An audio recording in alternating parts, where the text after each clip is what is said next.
Saya mulai ya. Bismillahirrahmanirrahim. Assalamualaikum warahmatullahi wabarakatuh. Waalaikumsalam warahmatullahi wabarakatuh. Waalaikumsalam warahmatullahi wabarakatuh. Waalaikumsalam warahmatullahi wabarakatuh. Halo, selamat sore teman-teman semua. Selamat sore. Teman-teman hari ini apa kabarnya? Alhamdulillah baik. Keren banget nih semangatnya hari ini. Semoga selalu sehat ya, karena untuk menerima materi yang luar biasa hari ini mengenai memaksimalkan potensi diri, maka teman-teman saya harap dalam kondisi yang luar biasa dan memaksimalkan diri dalam menerima ilmu serta pengalaman yang diberikan. Kan guru terbaik adalah pengalaman, oke? Jadi sebelumnya saya ingin berterima kasih terlebih dahulu kepada teman-teman yang sudah mau nih meluangkan waktu, mau meluangkan harta berupa kuotanya ya kan, untuk mengikuti seminar maraton hari pertama kita ini. Nah, mungkin teman-teman ada yang sibuk nugas, sibuk UAS, dan sibuk lain-lainnya, tapi masih mau sama-sama di sini untuk menuntut ilmu, untuk menjadi pribadi yang lebih baik lagi. Intinya saya apresiasi sebesar-besarnya kepada kawan-kawan. Semoga ilmu yang disampaikan pemateri hari ini dapat kita pahami dan diterapkan dalam kehidupan sehari-hari. Nah, sebelum kita beranjak, alangkah lebih baiknya kita berdoa terlebih dahulu ya. Saya pimpin berdoa menurut agama dan kepercayaan kita masing-masing. Berdoa, saya persilahkan.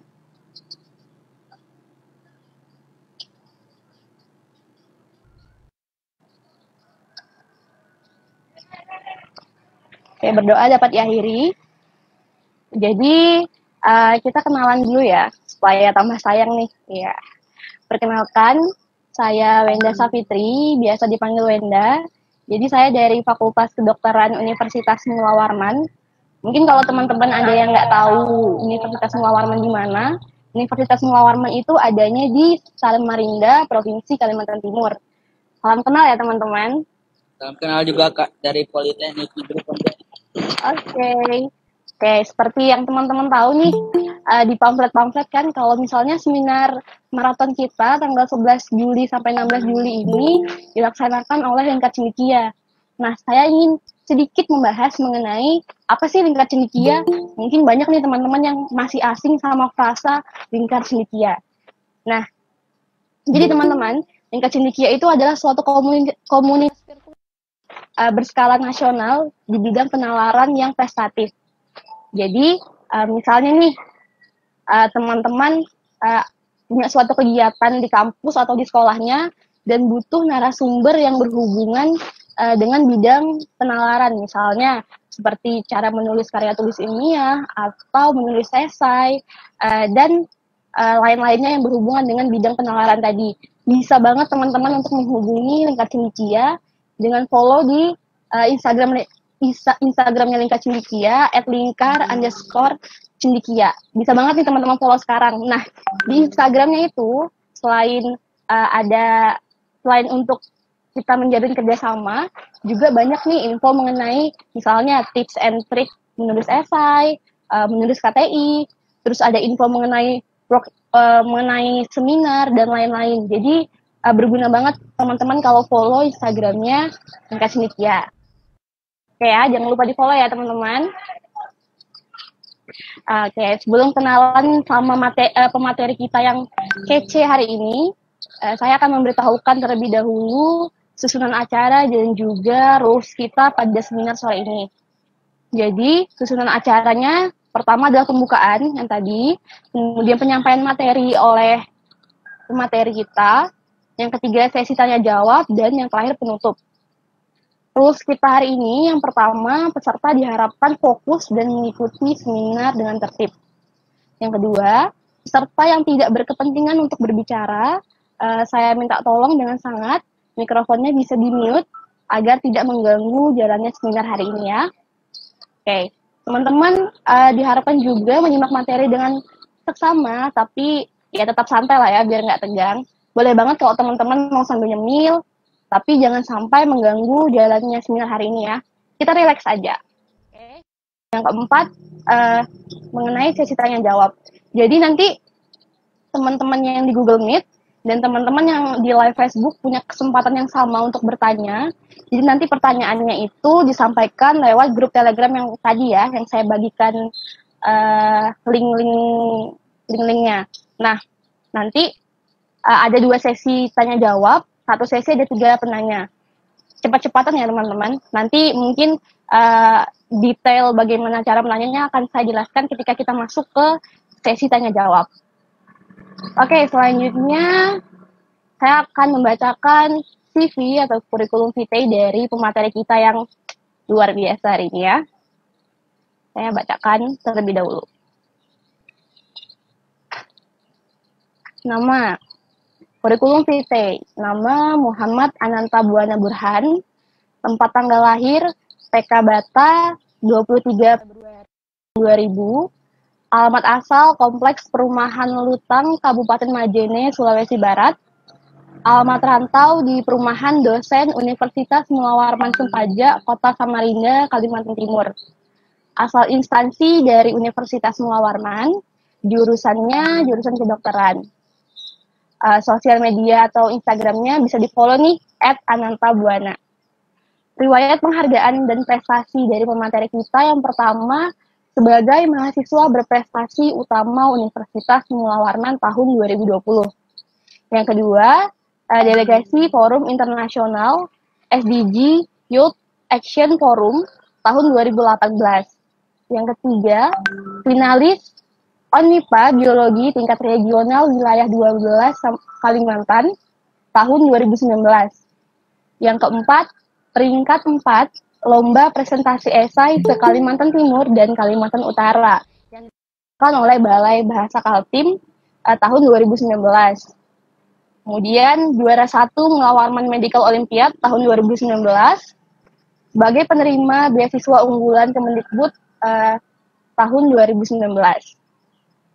Riwayat organisasinya, yang pertama sebagai Ketua Umum Lembaga Dakwah Ashifa, Fakultas Kedokteran Universitas Muawarman tahun 2020 sampai sekarang.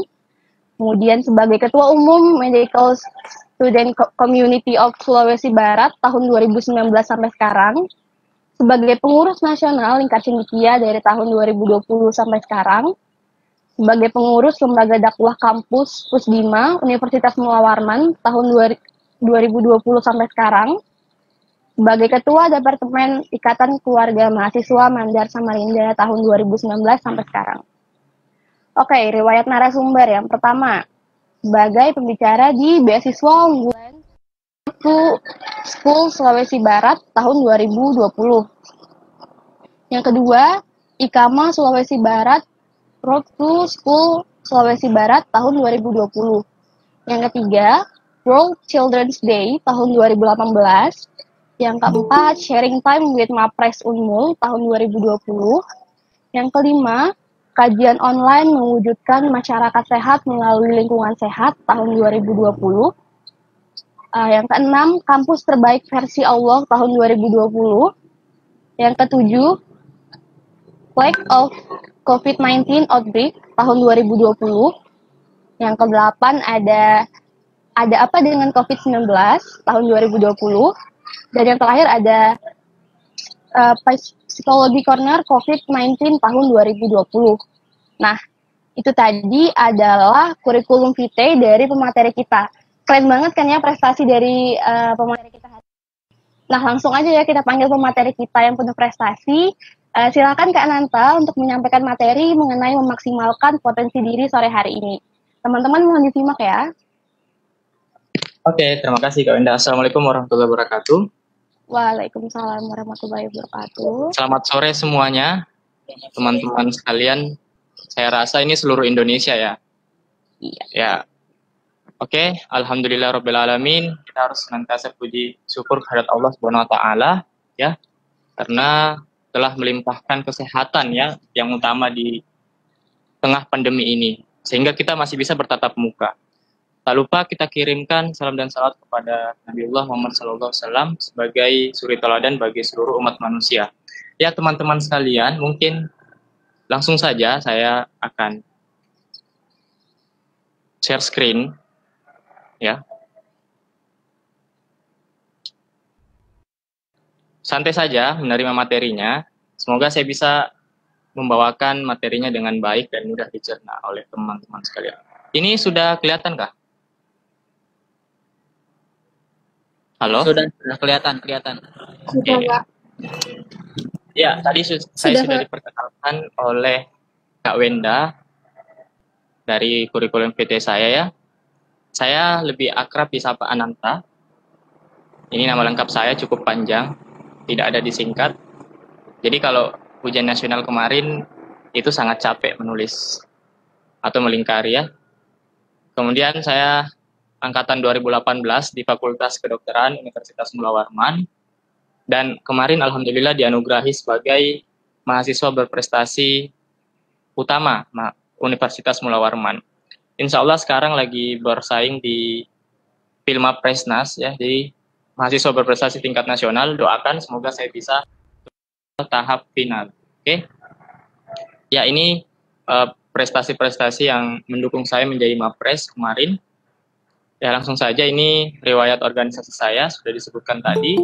Saya bergerak di lembaga dakwah fakultas ya, dan juga universitas. Dan sekarang di tingkat nasional saya sebagai pengurus di Lingkar Cendekia, tepatnya staf PSDM.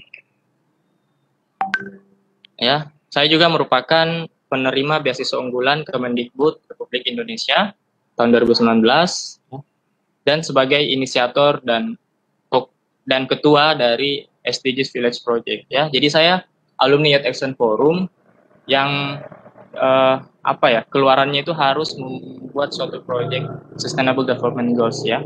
Jadi saya di beberapa daerah itu mencanangkan dan menginisiasi SDGs Village Project seperti di Samarinda dan juga di Majene ya. Oke, pertama saya memperkenalkan dulu dari tema pada hari ini, yaitu desain diri menjadi pribadi yang berprestasi. Ya, jadi ada dua bahasan utama yang akan kita bahas pada hari ini adalah desain diri. Jadi bagaimana kita membangun diri, ya, merancang diri sedini mungkin agar menjadi pribadi yang berprestasi. Oke, bisa lanjut?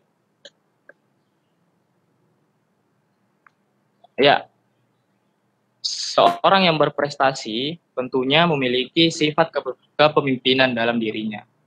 Nah, itu sering kita sebut dengan leadership. Jadi leadership ini merupakan karakter utama yang harus dimiliki pribadi yang berprestasi, ya.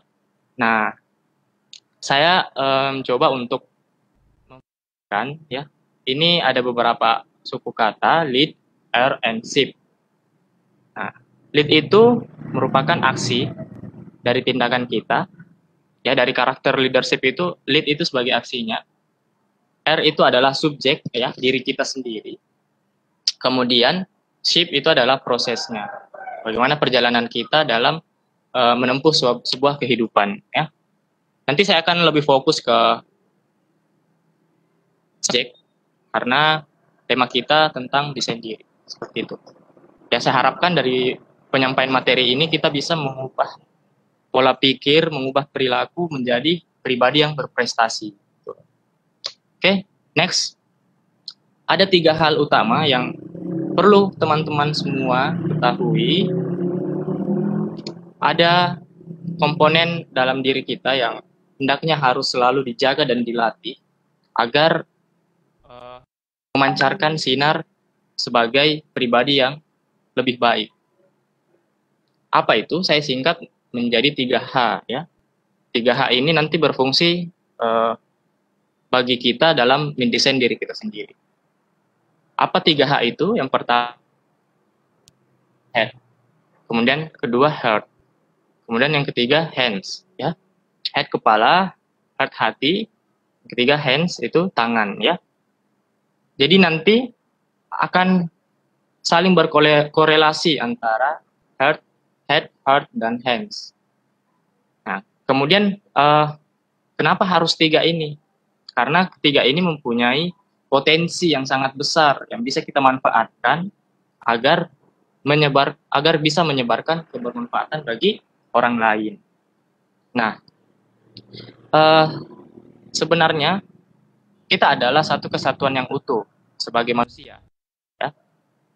Kita dibentuk oleh sel Lalu sel itu akan membentuk sebuah jaringan. Ya, ini berkaitan dengan pelajaran di biologi dan kedokteran ya. Lalu jaringan itu akan membentuk suatu organ dan gabungan beberapa organ yang membentuk sistem organ ya, dan sistem organ itu akan membentuk suatu organisme, yaitu manusia. Nah, dalam agama saya itu Tuhan sudah berjanji bahwa kita diciptakan sebagai pribadi yang terbaik. Tidak ada keraguan, kita adalah makhluk terbaik dibandingkan makhluk-makhluk yang lainnya. Kita diciptakan dengan akal, dengan perasaan, dan dengan akhlak. Nah, ini nanti akan berhubungan. Head itu berhubungan dengan akal atau pikiran, kemudian heart akan berhubungan dengan perasaan, kemudian hands itu adalah akhlak atau perilaku terhadap ataupun terhadap diri sendiri. Ya. Head itu berkaitan dengan kemampuan otak dalam menganalisa, menalar, ya, atau dalam memecahkan suatu permasalahan. Ini pun biasa disebut dengan intelektualitas atau kepintaran. Ya. Tingkat kepintaran atau kecerdasan seseorang itu banyak faktor yang mempengaruhinya. Nah, intelektualitas itu berbeda-beda tergantung dari pribadi masing-masing dalam memanfaatkan kapasitas otaknya. Sebenarnya kapasitas otak manusia itu sangat lebih baik dibandingkan memori yang ada di device-device seperti HP ataupun laptop, komputer, dan sebagainya. Oleh karena itu, hendaknya kalau kita sadar kemampuan kita, maka kita bisa memanfaatkan apa sih yang ada dalam otak kita, sehingga bisa menjadi pribadi yang berprestasi. Juga ini biasa disebut dengan hard skill ya, kemampuan kepala ini disebut dengan hard skill. Hard skill itu bisa kita dapatkan dalam proses pembelajaran, proses pengalaman, ya, belajar di kelas, kursus, dan sebagainya. Ini salah satu komponen yang sangat penting yang dimiliki individu. Nah, bagaimana cara kita menjaga kualitas dari otak kita? Nah, pertama, tentunya dengan banyak membaca. Dengan banyak membaca, itu akan meningkatkan kemampuan neuron otak. Neuron otak itu sel-sel otak ya.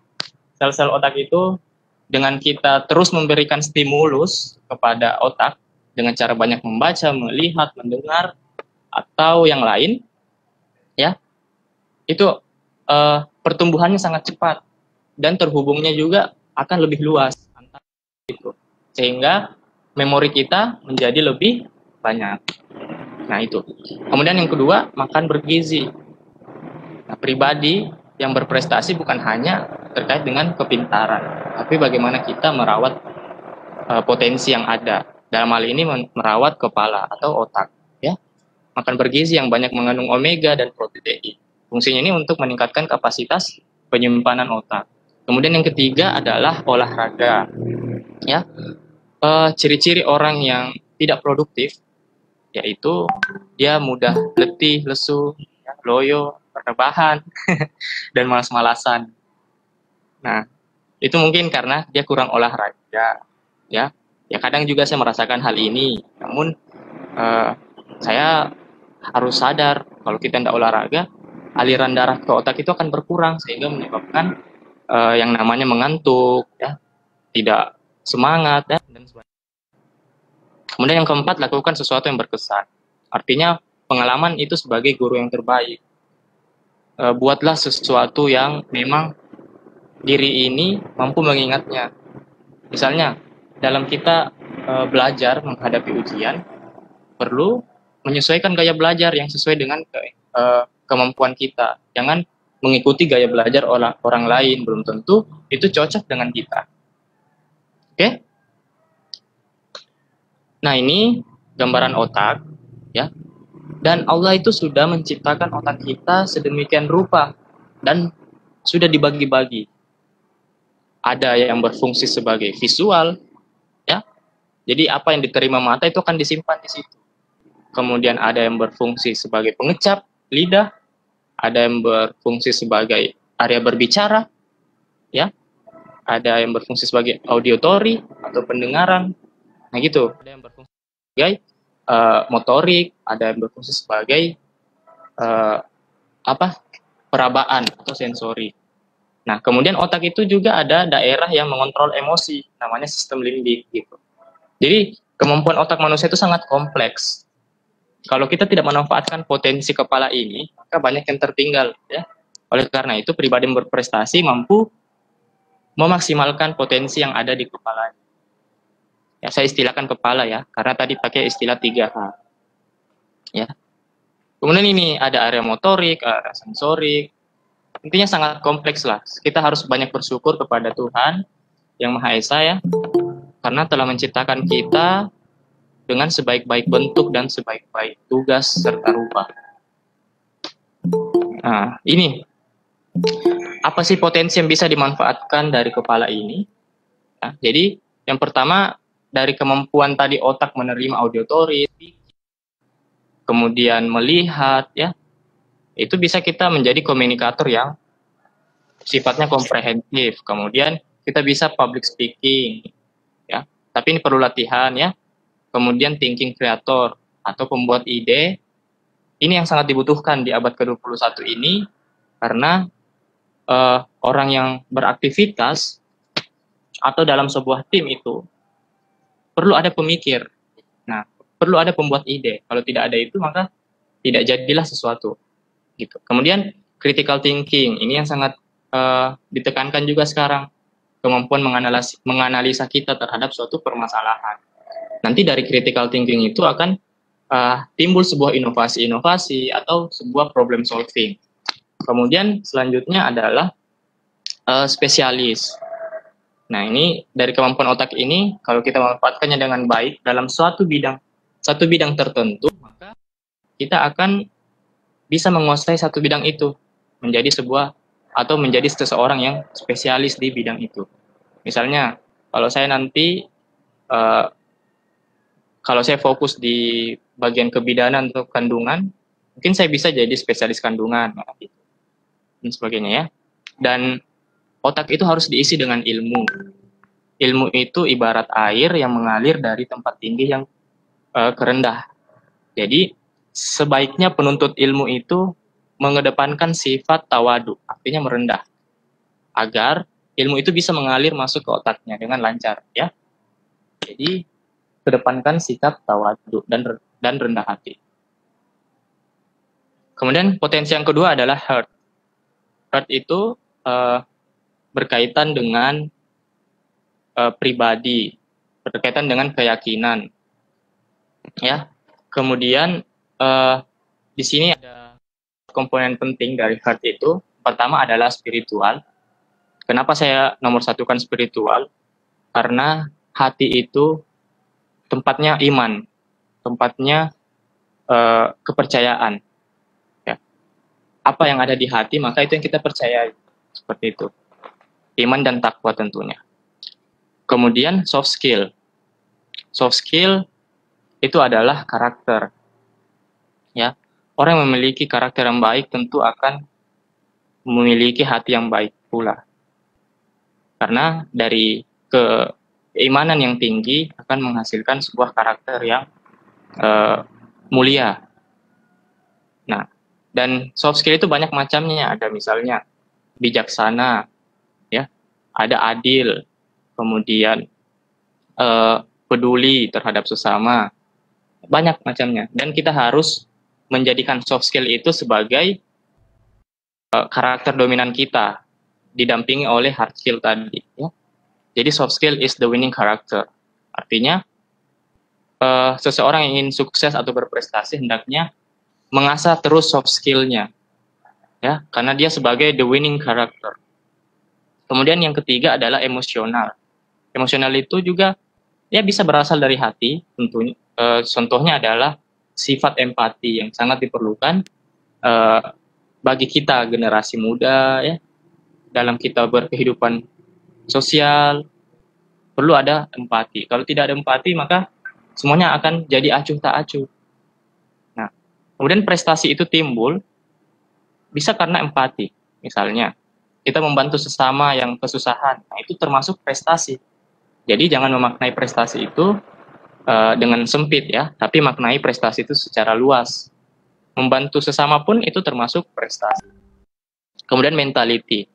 Mentality ini juga sangat penting dalam kita mendesain diri menjadi pribadi yang berprestasi.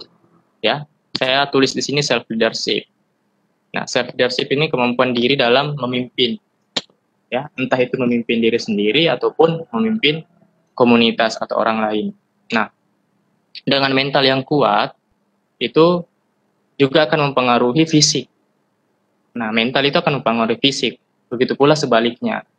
Oleh karena itu perlu ada kesinambungan antara fisik dan mental ini. Dan self leadership ini perlu dilatih. Apa itu self leadership? Nah, ini kemampuan kita dalam mengolah karakter, ya, agar bisa diterima di masyarakat. Gitu. Perlu ada karakter iman dan takwa, perlu ada karakter jujur dan adil, gemar menolong, sedekah, kerja keras, pantang menyerah, tekun, rajin, cerdas, teliti. Nah, semua ini karakter-karakter yang harus dimiliki generasi milenial sekarang ya. Ini harus dilatih sedini mungkin, jangan tunggu nanti. Ya, kalau bisa kita belajar melalui webinar-webinar seperti ini, melalui pengalaman dari orang lain dan sebagainya. Ingatkan ya kalau sudah Oke, kemudian cara menjaga hati. Nah, ini pilih lingkungan yang baik, pilih mentor atau guru, pilih sahabat yang bisa senantiasa mengingatkan kita ke kebaikan. Ya, jangan pilih lingkungan yang bisa merusak kita. Ya. Jangan pilih guru yang mengarahkan kita ke jalan yang salah. Jangan pilih sahabat yang tidak mendukung kita seperti itu. Kemudian hands ini yang melakukan tindakan dari apa yang ada di kepala, apa yang ada di hati, ya, apa yang kita pikirkan, apa yang kita niatkan, ya, selanjutnya kita lakukan dengan perilaku. Ya, tangan ini punya banyak fungsi selain untuk makan, menulis, ya, punya banyak. Dari tangan ini bisa menghasilkan suatu kreativitas. Dari tangan ini kita bisa memberi, membantu, dan menolong terhadap sesama, atau menghadiahkan sesuatu kepada diri kita atau orang lain. Lalu dari tangan ini kita bisa menulis tulisan ya, bagi yang suka menulis. Intinya ini adalah potensi-potensi yang dimiliki oleh tangan. Sangat banyak. Kalau dokter, keterampilan tangannya itu juga sangat diperlukan. Misalnya dalam operasi ya, kita harus memanfaatkan potensi-potensi yang ada di tangan ini. Nah, pada akhirnya dari ketiga komponen itu tadi kita harus menyelaraskannya antara head, heart, dan hands, ya, agar timbul suatu karakter, ya, agar timbul suatu kebersadaran dari diri kita. Kalau salah satunya rusak, maka itu akan berpengaruh terhadap keduanya atau ke salah satunya juga. Nah, tapi kalau semuanya baik, maka timbul suatu sifat yang unggul, sifat yang unggul, ya, yang beda daripada orang lain, yang lebih berprestasi daripada orang lain, gitu. Jadi kita harus selaraskan antara head, heart, dan hands. Oke, hingga akhirnya setelah kita mendapatkan manfaat dari penyelarasan ini, kita bisa berbuat dan berlomba-lomba dalam kebaikan. Ya, fastabiqul khairat. Berlomba-lomba dalam kebaikan ini maksudnya seperti apa ya? Ya banyak. Misalnya dalam ada teman kita yang kesusahan, kita turut membantu karena kita sudah cerdas, kita sudah empati, dan sisa kita membantu mereka dengan perilaku, ya. Nah, kemudian dari komponen 3H ini juga perlu dilatih adalah sistem thinking atau sistem berpikir ya, agar kita menjadi pribadi yang berpikirnya secara menyeluruh. Artinya bisa melihat sekitar dengan menyeluruh, open minded ya. Kemudian ini, bagaimana caranya Ya, intinya kita meneliti bagaimana, ya. Kemudian melihat secara keseluruhan atau holistik. Artinya tidak tertutup di pihak yang lain. Ya, kita hendaknya membuka pikiran kita agar bisa menimbang nanti.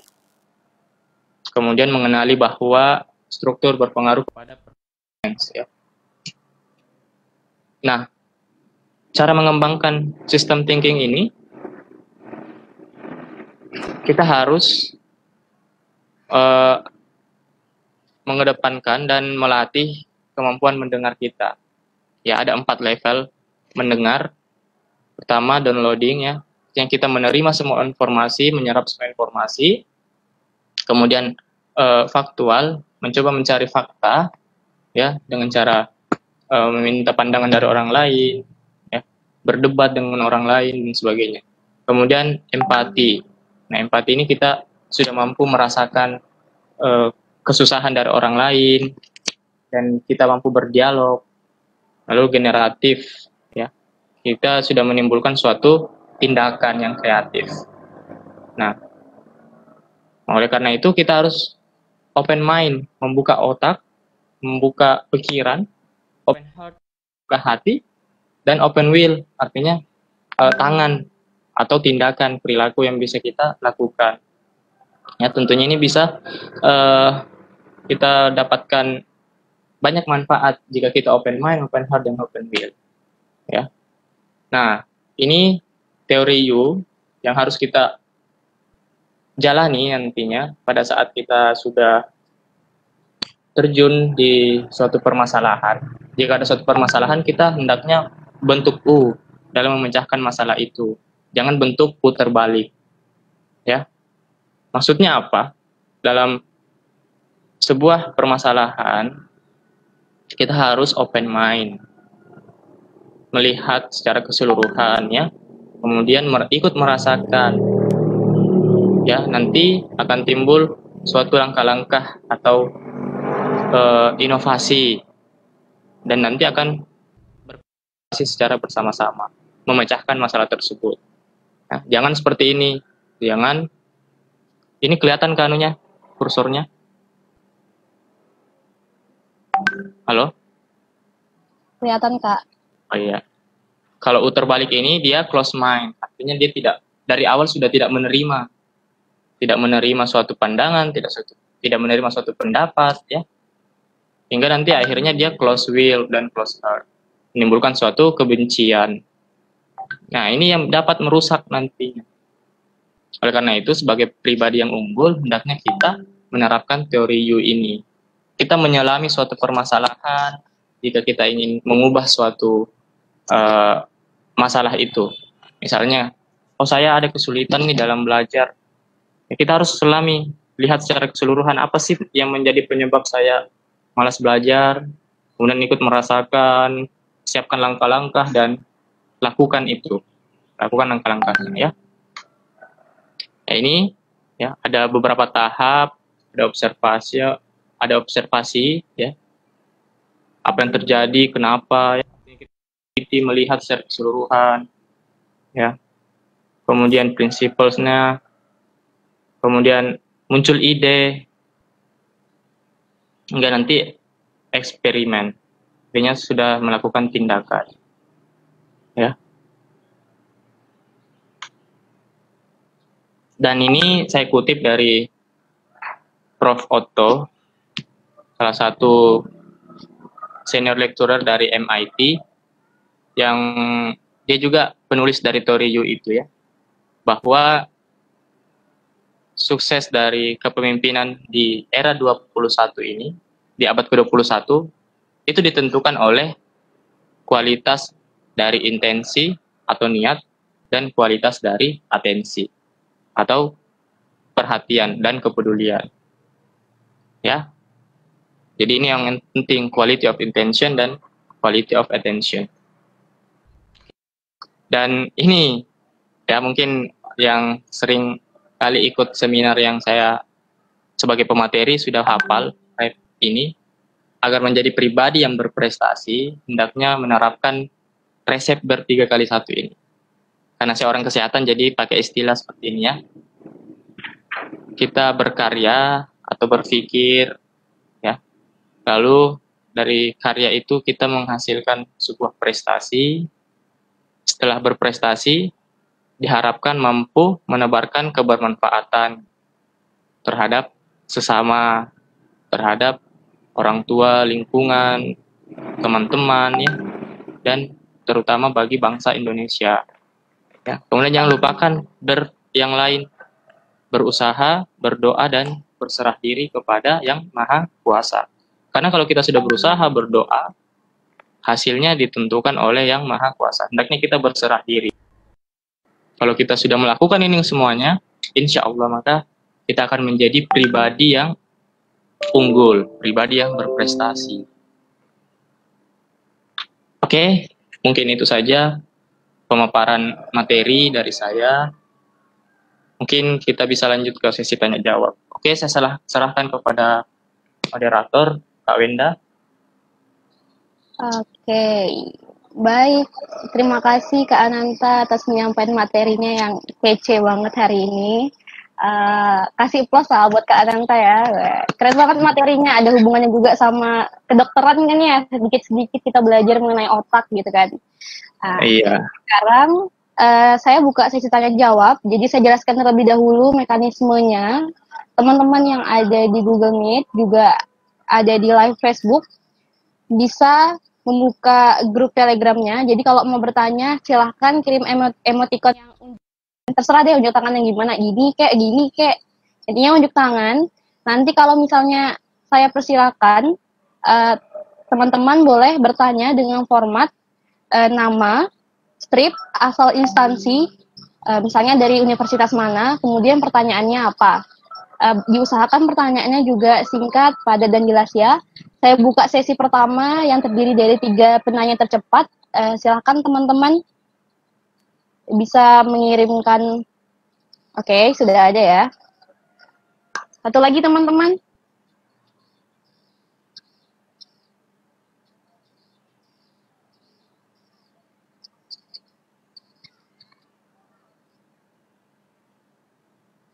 Satu lagi ya penanya untuk sesi pertama hari ini, baru 2. Ini yang nanya. Oke, sudah 3 ya. Prof Ananta ini, Kak Ananta ini mau dikumpulkan menjadi satu, 3-3-nya atau dijawab satu-satu aja? Ya, kalau tujuannya sama, jawab sekalian. Kalau beda ya, jawab satu-satu.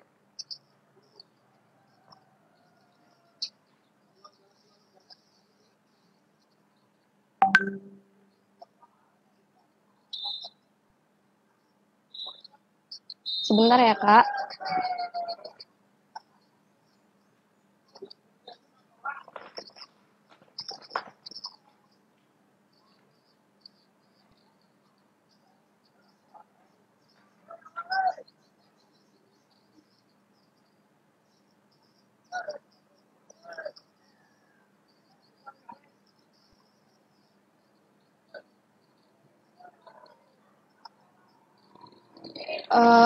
Kak Ananta, ini pertanyaannya mau saya bacakan aja atau pesertanya atau dia langsung ngomong di sini ya? Saya ngikut nih sama Kak Ananta. Ya, lebih baiknya kita berinteraksi ya. Oke. Agar lebih mengenal. Oke. Silahkan, tadi siapa yang pertama tanya? Oh ya, Kak Brian Nugroho, silakan aktifkan mikrofonnya. Kemudian ajukan pertanyaan. Assalamualaikum warahmatullahi wabarakatuh. Waalaikumsalam warahmatullahi wabarakatuh. Kenalkan, nama saya Brian Aji Nugroho dari instansi IAIN Manado. Saya ingin bertanya mengenai ketiga konsep self-design yang mereka sudah sebutkan tadi. Bagaimana, apakah ada dampak jika ketiga atau salah satunya tidak diterapkan? Contohnya kita tidak menerapkan itu tentang tentang hati. Begitulah. Dan pertanyaan kedua, apa sih yang kita maksudnya bagaimanakah cara kita untuk membuka pikiran kita untuk berpikir secara kritis? Begitu, Kak. Terima kasih. Oke, terima kasih Kak Brian pertanyaannya. Kak Ananta mau langsung jawab aja? Dikumpulkan aja dulu. Oke, dikumpulkan ya. Kemudian selanjutnya dari Kak Hikal Fadilah. Oke, Kak Hikal Fadilah, ini pertanyaannya udah diketik ya di Telegram, saya bacakan aja ya Kak Ananta. Dari Kak Hikal Fadilah, SMA N2 Bandung, pertanyaannya gini. Kita kan harus berpikir kritis dan logis. Nah, definisi atau maksud atau syarat dari berpikir kritis dan logis itu apa, Kak? Oke. Agak mirip ya sama yang tadi. Oke. Terus pertanyaan yang ketiga, ini dari akun Telegram yang namanya Minas, _nas. Belum ada sih pertanyaannya di Telegram. Coba secara langsung. Iya, silakan. Assalamualaikum warahmatullahi wabarakatuh. Waalaikumsalam. Perkenalkan, nama saya Anissa Hasna Inas. Saya dari STKIP Sinar Cendekia, Tangerang Selatan. Mau tanya Kak, kan tadi itu salah satu salah satu kemampuan menjaga hati itu kan ada yang mencintai diri sendiri ya Kak, love yourself kan. Untuk menggali potensi juga kan Kak. Nah, sepertinya sampai saat ini pun saya masih kayak suka minder gitu Kak. Terus kayak kalau lihat kemampuan orang tuh saya jadi terpacunya ke sana Kak. Padahal kan diri sendiri juga pasti punya potensi ya Kak. Tapi kita tuh tapi kayak saya tuh menemukan gitu Kak potensinya di mana. Jadi tuh saya terus-terusan minder gitu. Saya udah kayak mungkin memang saya juga dapat kayak kata-kata gitu, katanya kita ya ini aja, cari-cari aja gitu, mencoba banyak hal, tapi lama-kelamaan saya jadi bosen gitu loh Kak, nggak kunjung menemukan kayaknya ini salah, itu salah. Jadi saya masih terus-terusan ngelihat potensi teman-teman kok yang itu saya nggak bisa ya gitu-gitu. Nah itu gimana ya Kak caranya? Soalnya jadi kayak saya tetap stuck di situ loh Kak, nggak maju-maju gitu. Gimana ya Kak solusinya? Terima kasih. Oke, sama-sama. Oke, terima kasih pertanyaannya ya. Tadi ada 3 pertanyaan. Saya persilahkan kepada Kak Ananta untuk menjawab pertanyaannya. Silakan Kak. Oke. Tadi Brian Nugroho ya yang pertama. Dari mana ini Brian Nugroho tadi? Manado, Kak. Oh, Manado. Oke, berarti kita satu pulau ya. Tapi saya sekarang di Kalimantan sih. Nah, ya. Jadi tadi terkait 3 konsep itu, hati, kepala, dan tangan ya. Sebaiknya kita itu menjadi pribadi yang paripurna. Artinya tidak meninggalkan satu komponen pun. Karena ini saling berkorelasi ya satu sama lain. Kepala itu akan mendukung hati, dan hati, kepala itu akan mendukung tindakan kita. Nah, contohnya apa kalau kita tidak menyelaraskannya satu sama lain, atau ada yang cacat salah satunya. Misalnya hati kita yang cacat, berarti tadi letak keimanan itu ada di hati, letak karakter itu ada di hati. Ya. Sedangkan kalau itu rusak atau kita tidak manfaatkan sebaik mungkin, maka kita akan jadi pribadi yang hanya mengandalkan intelektualitas. Kalau menjadi pribadi intelektualitas tanpa mengedepankan suatu keimanan atau nilai spiritual dalam diri kita, ya, kita tidak berakhlak seperti itu. Kita tidak mampu menyeimbangkan antara kemampuan intelektualitas dunia dengan nilai spiritual akhirat. Ya. Maka banyak yang timbul, misalnya orang pintar atau orang yang sudah sekolah tinggi, tapi dia korupsi. Nah itu karena dia cacat hati, cacat karakter, ya, hanya mementingkan dirinya sendiri, tidak ada sifat empati kepada orang lain, dan tidak ada rasa takut kepada yang Maha Kuasa. Nah begitu pula sebaliknya, kalau kita hanya menjadi pribadi yang spiritualitas, artinya sangat mengedepankan hati, agama ya, tapi meninggalkan ilmu pengetahuan, nah itu salah juga. Bagaimana caranya kita beribadah yang sempurna kalau tidak ada pengetahuan, tidak ada ilmu? Nah, oleh karena itu, kesempurnaan itu apabila kita mampu menyelaraskan ketiganya, antara ilmu intelektualitas, ilmu pengetahuan dan sebagainya, nilai spiritualitas, keimanan, empati, ya, apa yang ada di hati dan perilaku, akhlak kita. Ya, bagaimana kita bersikap sosial kepada masyarakat sekitar. Nah, misalnya kalau kita cacat hands tadi, bukan maksudnya cacat yang terpotong ya, bukan, tapi artinya perilaku kita yang cacat. Kita tidak mampu bersosialisasi, kita menjadi pribadi yang antisosial. Percuma kita pintar, percuma kita nilai spiritual kita tinggi juga, tapi kalau tidak mampu bersosialisasi kepada masyarakat, ya sama saja. Bukannya kita disuruh untuk memperbaiki hubungan kepada sesama manusia, itu. Bukannya kita disuruh untuk memperbaiki hubungan kepada alam, nah, gitu ya. Jadi saran saya, hendaknya kita terus menyelaraskan ketiga kemampuan ini agar kita menjadi pribadi yang paripurna. Ya, paripurna itu menyeluruh, seimbang, ya. Seperti itu. Agar proses kehidupan kita ini berjalan dengan lancar dan tidak ada kecacatan di dalamnya. Ya, tapi ini perlu latihan, perlu diasah terus-menerus, ya. Gitu. Selanjutnya terkait cara membuka pikiran agar kita menjadi pribadi yang berpikir kritis. PowerPoint saya itu cara kita untuk menjadi pribadi yang kritis, open mind, open heart, dan open will. Ya, open mind itu kita tidak menolak pandangan dari orang lain, tidak menolak pendapat dari orang lain, atau intinya kita terbuka terhadap semuanya, terbuka terhadap pendapat, tapi belum tentu kita menerima seperti itu. Nah, selanjutnya setelah kita open mind, open heart selanjutnya kan. Nah, setelah open heart itu kita ikut merasakan, oh kira-kira ini sesuai enggak dengan nilai kemanusiaan misalnya, ini sesuai enggak dengan nilai ketuhanan. Jadi kita ikut merasakan. Makanya tadi teori U itu berbentuk U, kita menyelami ke bawah.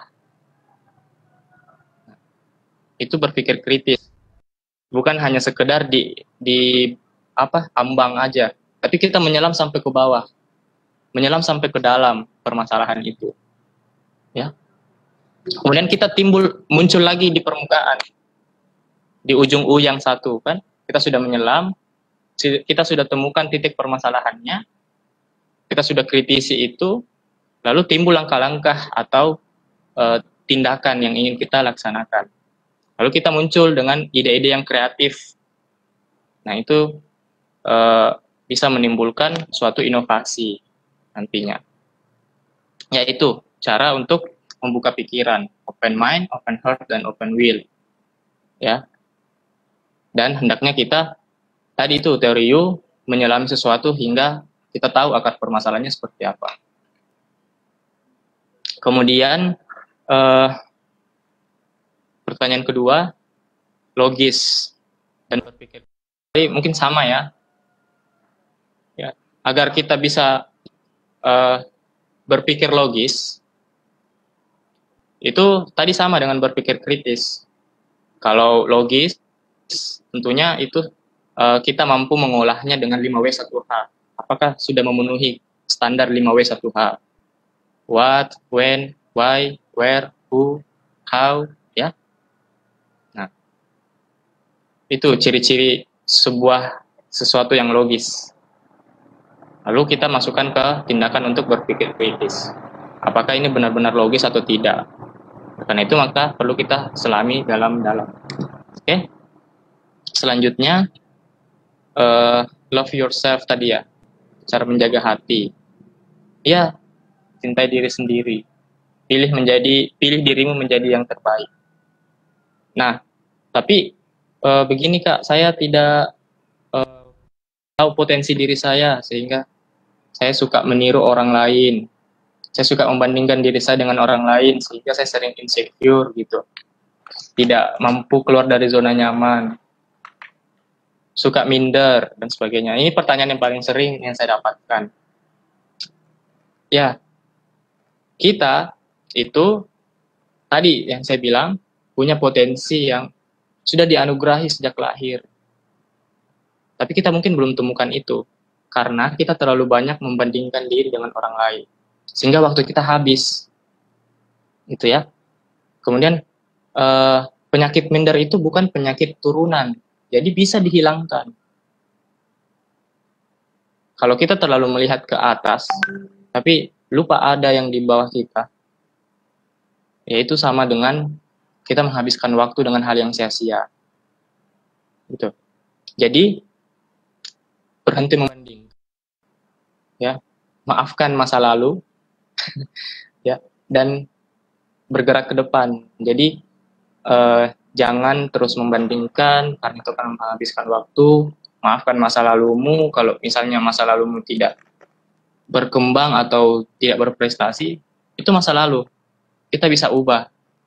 Jangan minder, karena minder itu bukan sebuah penyakit yang tidak bisa disembuhkan, tapi itu bisa disembuhkan dengan usaha, doa, dan bertawakal. Tadi, ya. Contohnya saya, misalnya di awal, saya itu sejak SMA suka di penalaran ilmiah, karena saya suka ikut olimpiade sejak SMA. Bahkan sejak SMP saya sudah ikut olimpiade sains. Saya terus berkutat di zona nyaman saya, di olimpiade sains.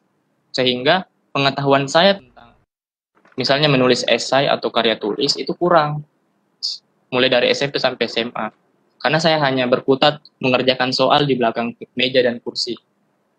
Mengerjakan soal olimpiade yang begitu sulitnya.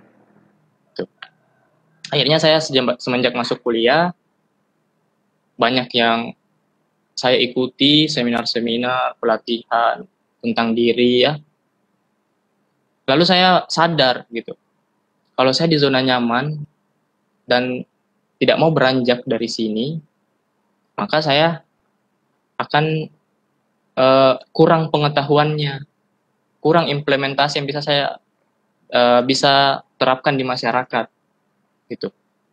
Sehingga saya memutuskan untuk belajar karya tulis, belajar esai, ya, belajar public speaking.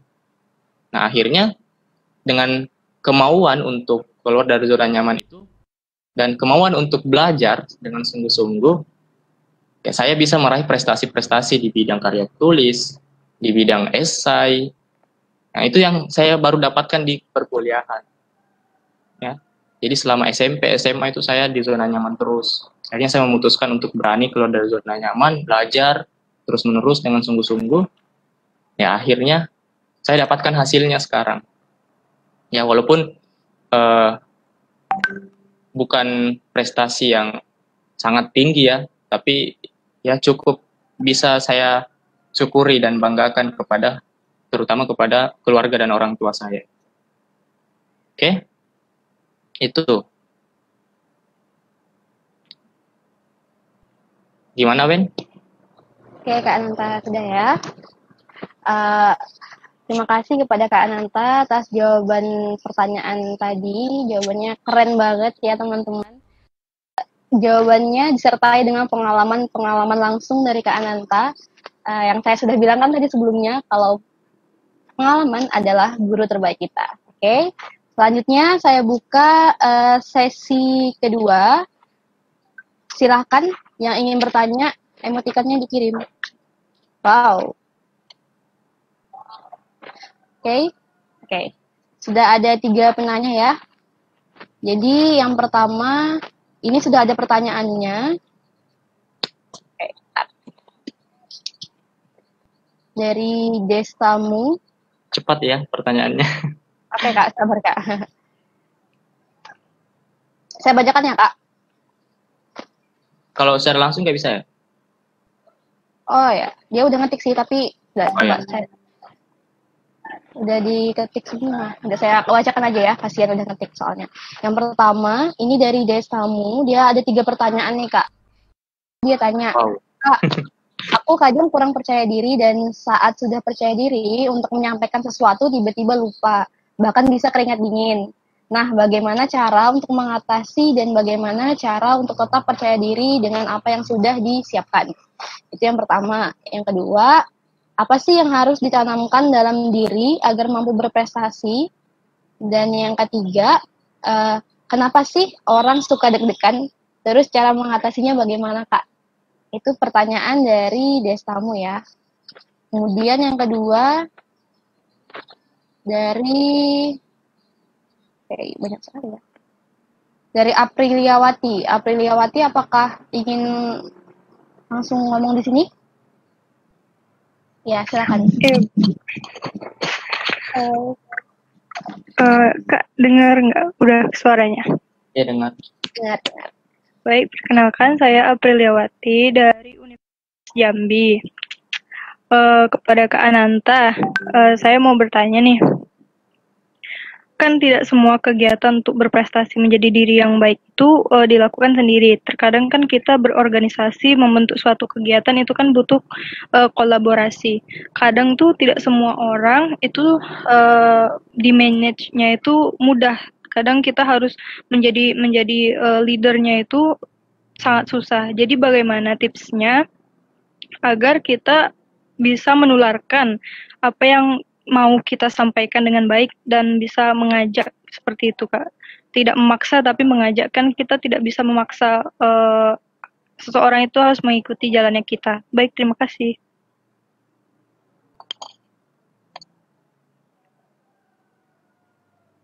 Baik, terima kasih ya pertanyaannya. Kemudian pertanyaan yang terakhir dari Widya.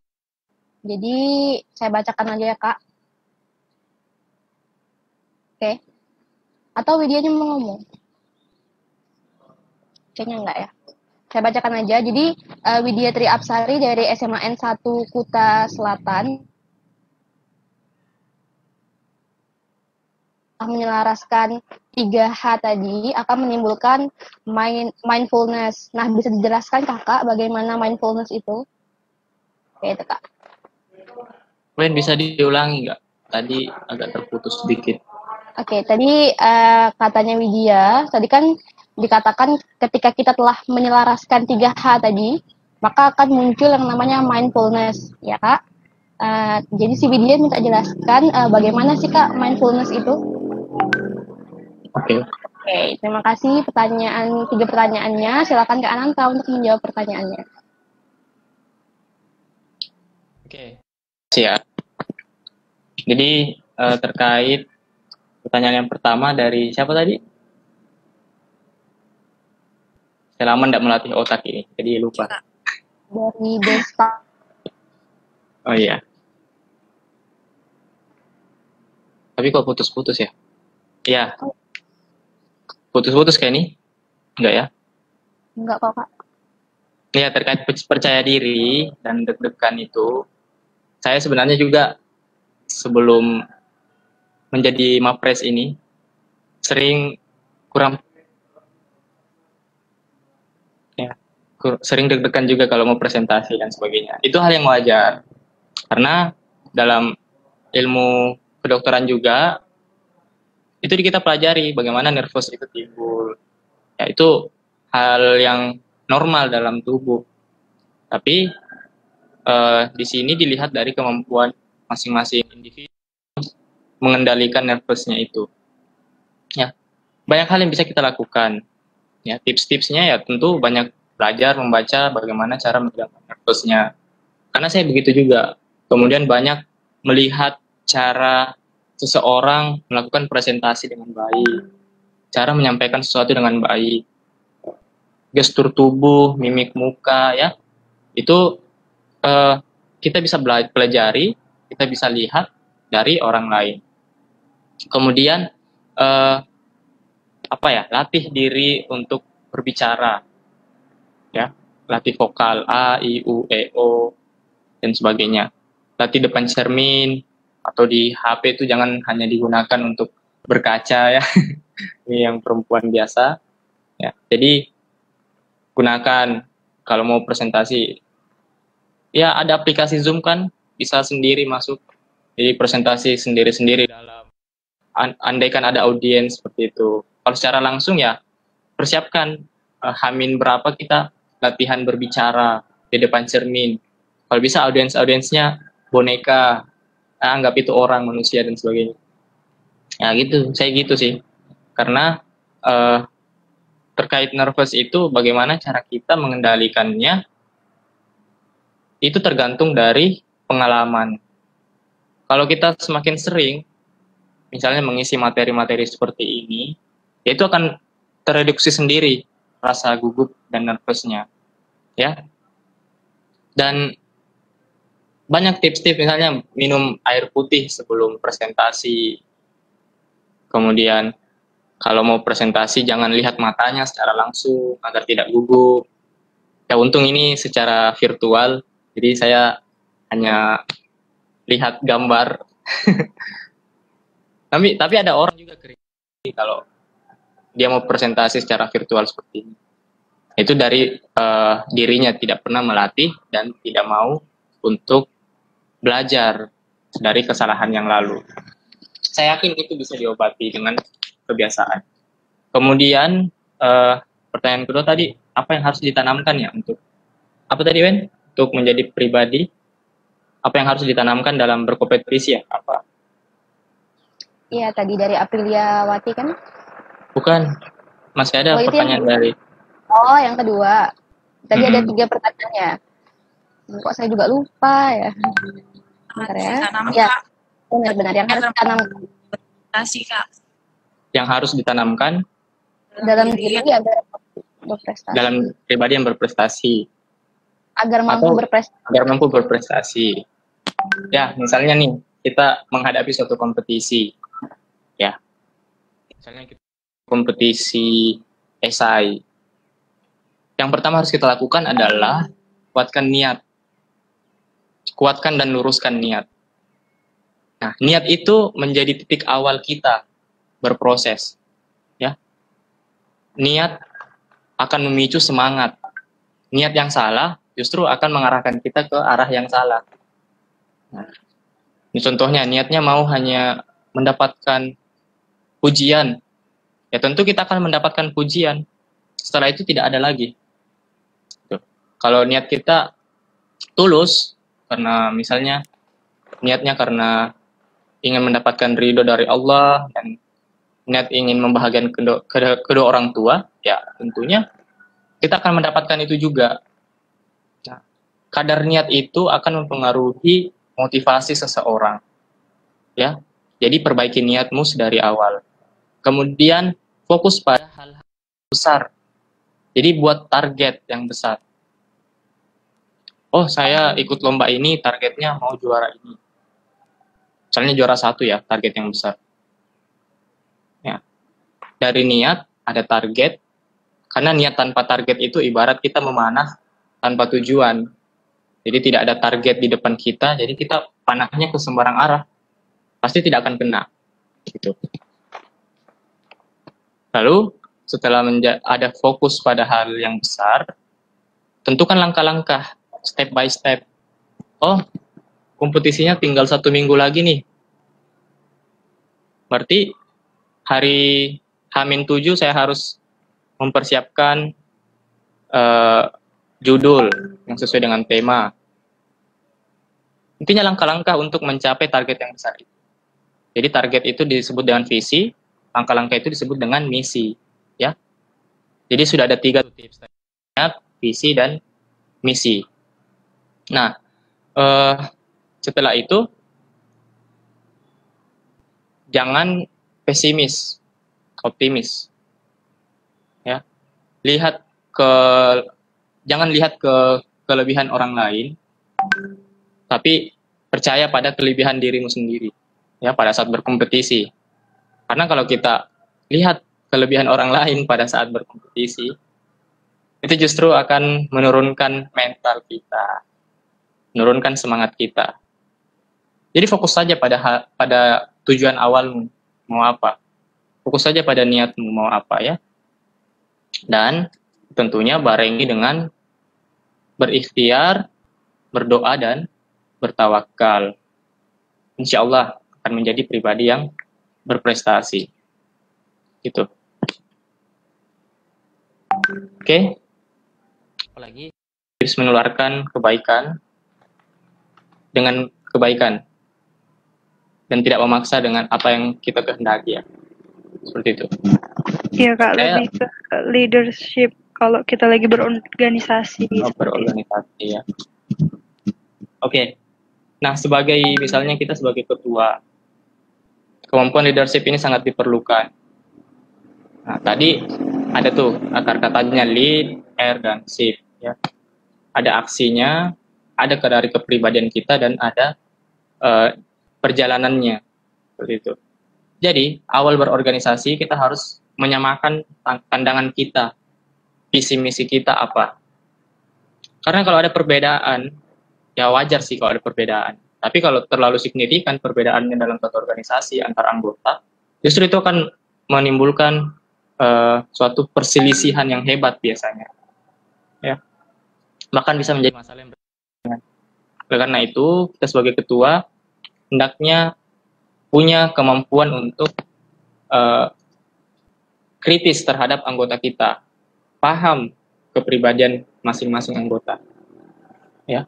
Kemudian timbulkan sifat empati tadi dari hati. Ini makanya penting tadi desain diri ini. Kita sebagai pemimpin selain untuk menalar kemampuan anggota, juga harus punya empati dan sikap yang baik kepada organisasi dan anggota kita.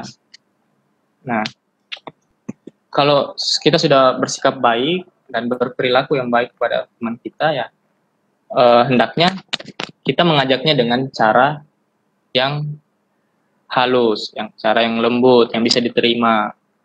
Jangan memaksakan kehendak diri sendiri, tapi usahakan selalu untuk bermusyawarah.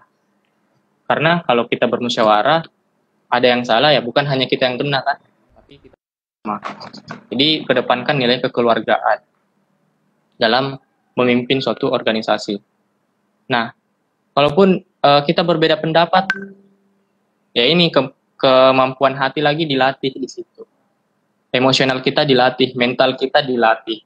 Bagaimana kita punya hati yang besar dalam menerima kekalahan atau perbedaan pendapat itu. Bukan berarti kalau kita mengalah, kita kalah, bukan. Tapi justru kalau kita mengalah demi kebaikan, maka akan timbul kebaikan selanjutnya. Ya. Gitu. Contohnya saya ya, kan saya di lembaga dakwah nih. Lembaga dakwah. Tentunya kita sering berdakwah, mengajak kepada kebaikan. Misalnya di kelas. Masuk waktu sholat. Ayo, kita sholat yuk. Saya ajak teman saya kan. Sebentar kita dulu, kita selesaikan tugas dulu. Ya, kita kasih pengertian bahwa sholat yang terbaik itu sholat di awal waktu. Kalau bisa, kalau masih ada kesempatan ya, ayo kita sholat. Nah, sampai situ stop. Jangan memaksakan lagi. Kalau dia tidak mau, ya itu hak dari mereka. Kita kan sudah menyelesaikan tugas untuk mendakwahi mereka, mengajak mereka kepada kebaikan. Sudah. Jadi sampaikan dengan cara yang santun. Nah, ya itu sih kalau dari saya tips untuk menebar kebaikan. Kalaupun memang ada yang perbedaan pendapat, sampaikan dengan halus apa perbedaan pendapat kita. Ya, saya juga masih belajar tentang hal ini karena sering juga di sebuah permasalahan yang besar, mental saya terkadang jatuh atau kadang emosian gitu. Ya, saya masih belajar juga untuk mengendalikan diri. Makanya penting untuk belajar self leadership tadi, ya. Oke. Selanjutnya mindfulness, ya, tentang mindfulness ini. Jadi kebersadaran ini, ya, atau perhatian kita terhadap sesuatu itu bisa didapatkan jika kita menyelaraskan tadi head, heart, dan hands, ya. Nah, mindfulness ini sebenarnya kita sudah dapatkan pada saat misalnya kita orang Islam ya, kita beribadah kepada Allah ya, kita sholat misalnya. Di situ dilatih mindfulness kita. Mindfulness itu hadir utuh, sadar penuh. Jiwa kita hadir di hadapan Tuhan, dan kita penuh.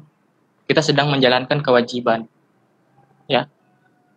Oleh karena itu, pada saat kita beribadah, selaraskan apa niat kita, apa di pikiran kita, oh saya mau beribadah. Lalu niatkan dalam hati, ya. Kalau bisa dilafazkan, karena itu memperkuat niat dalam hati. Ya, lalu lakukan dengan gerakan ibadah gitu.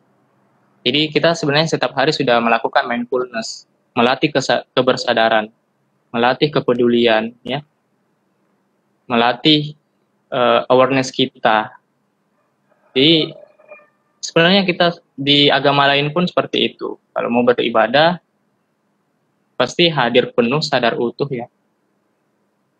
Hadir utuh, sadar penuh. Ya, jadi selaraskan otak, hati, dan gerakan. Misalnya kalau kita tidak selaraskan, kita ngawang-ngawang pikirannya, pasti tidak konsentrasi kan? Pasti tujuan kita atau niat kita itu tidak sampai. Ya, seperti itu. Apakah sudah terjawab semua? Gimana, Ben? Oke, teman-teman, bagaimana sudah terjawab semua ya pertanyaannya dari Kak Anissa? Ya. Itu ada yang kurang jelas. Jelas ya teman? Sudah, Kak. Oke. Terima kasih Kak Anissa atas jawabannya dari sesi pertama sampai. Dari sesi ketiga ya? Oh enggak. Tapi yang sudah ada yang masuk waktu sholat soalnya. Oh iya. Akhirnya. Oke, sebelumnya saya mau ucapkan terima kasih dulu sama Kak Ananta. Terima kasih Kak atas materinya dan juga jawaban-jawaban dari pertanyaan yang disampaikan oleh audiens. Kemudian sampailah kita pada penghujung acara seminar pada hari ini. Saya mohon maaf ya kalau misalnya selama proses penyampaian banyak salah kata, salah perilaku ya. Karena saya sebagai manusia biasa juga masih belajar dan kita tidak terhindar dari kesalahan gitu. Semoga dengan penyampaian materi saya bisa memotivasi karena tujuan saya yaitu untuk sharing pengalaman dan bisa berbagi ilmu kepada teman-teman sekalian ya. Oke, terima kasih. Baik Kak Ananta, terima kasih juga ya Kak Ananta ilmunya.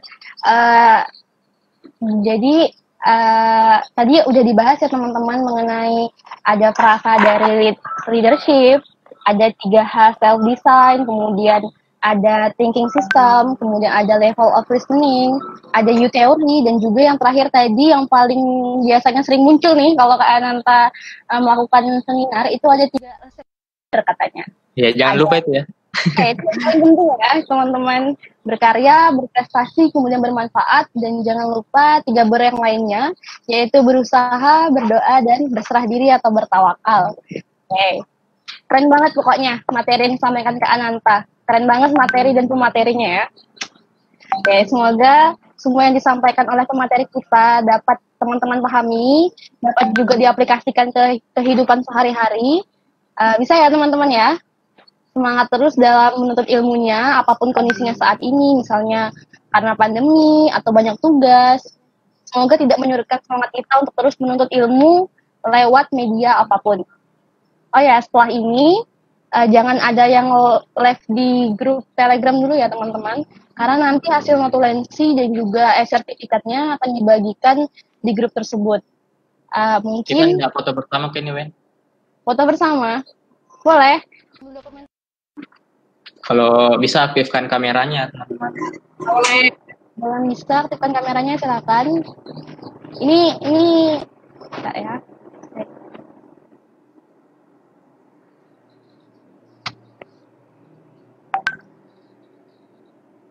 Oke, teman-teman. Saya merasa semangat ini karena dari seluruh Indonesia dan saya lihat aura-auranya sudah mengarah ke mahasiswa berprestasi semua. Ya, amin.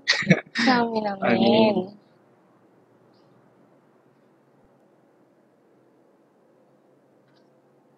Dua, tiga. Lagi. 1, 2, 3. Pasang Jempolnya, pose yang keren ya. Jangan lupa, Ya, jangan lupa posenya. terserah posenya. 1, 2, 3. Oke, sudah Kak. Oke. Oke. Jangan lupa ya tadi teman-teman, kan dari saya jangan like grup dulu. Kemudian terima kasih atas partisipasinya hari ini.